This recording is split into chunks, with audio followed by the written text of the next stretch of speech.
12টি রান্নার টিপস সমস্ত মহিলাদের জানা দরকার। নমস্কার, নন্দিনীর ঘরোয়া টিপস চ্যানেলে আপনাদের স্বাগত। 1 নম্বর, অনেকে পায়েস তৈরি করার সময় চাল ধুয়ে সরাসরি দুধে ঢেলে দেন।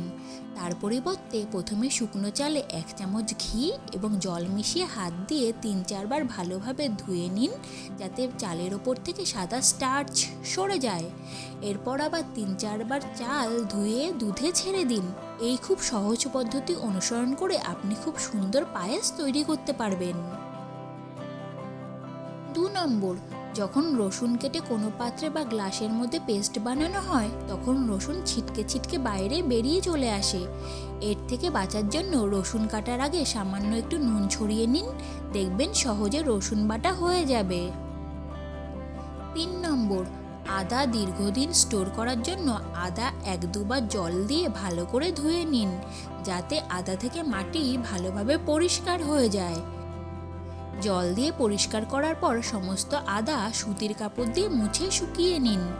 সমস্ত আদা শুকানোর পর ছুরি দিয়ে ছোট ছোট টুকরো করে কেটে 1 থেকে 2 দিনের জন্য সূর্যের আলোয় শুকোতে দিন। সূর্যের আলোয় শুকিয়ে গেলে এটিকে মিক্সারে ভালোভাবে পিষে গুঁড়ো করে নিন। প্রায় 5 মিনিটের মধ্যে আদা পাউডারে পরিণত হয়ে যায়। এইভাবে আপনি আদা দীর্ঘস্থায়ীভাবে স্টোর করতে পারবেন। কিন্তু মনে রাখবেন যে আদা পাউডার পরিষ্কার এবং এয়ারটাইট কন্টেনারে রাখতে হবে এবং প্রয়োজন মতো ব্যবহার করতে পারবেন। আদা পাউডারটিকে খোলা বোতলে রাখলে এটি খুব তাড়াতাড়ি খারাপ হয়ে যায়। 4 নম্বর, প্রেসার কুকারে রান্না খুব তাড়াতাড়ি হয়ে যায়। ভাত রান্না, সবজি গরম করা, ডাল বানানো সব কিছুর জন্যই প্রেসার কুকার ব্যবহার করুন। এতে আপনার সময় আর গ্যাস দুটোই বাঁচবে। 5 নম্বর, টমেটো পিউরি বানানোর জন্য টমেটোতে সামান্য নুন দিয়ে ফুটিয়ে তারপর ঠান্ডা করে মিক্সারে পিষে নিন। একটি আইস ট্রেতে রস ছেঁকে নিয়ে ফ্রিজে রাখুন। পিউরি জমে গেলে ক্যান বা প্লাস্টিকের ব্যাগে ভরে ফ্রিজে রাখুন। যখনই আপনার দ্রুত খাবার তৈরি করতে টমেটো না থাকলে এই টমেটো স্যুপ, সবজি বা গ্রেভি ইত্যাদি তৈরি করতে ব্যবহার করতে পারেন। 6 নম্বর, রান্নাঘরে কৌটায় সুজি রাখলে সুজিতে পোকা হতে পারে। এটি থেকে বাঁচার জন্য সমস্ত সুজি একটি পাত্রে ঢেলে সামান্য আঁচে হালকা ব্রাউন হওয়া পর্যন্ত ভেজে নিন। ঘি বা তেল ছাড়াই সরাসরি প্যানে ভাজবেন। এরপর ভাজা সুজি আবার কৌটায় ঢেলে রেখে দিন, তাহলে দেখবেন সুজিতে আর পোকা হবে না। 7 নম্বর, ফ্রিজের ভেতরে সুগন্ধ বজায় রাখার জন্য ফ্রিজে 2-4টে পুদিনা পাতা রেখে দিন। 8 নম্বর, অনেকে সবজি রান্না করার সময় ফোড়নের সঙ্গে হিং দিয়ে দেন, কিন্তু এটা করা ঠিক নয়। সবসময় হিং রান্নার শেষে দেবেন।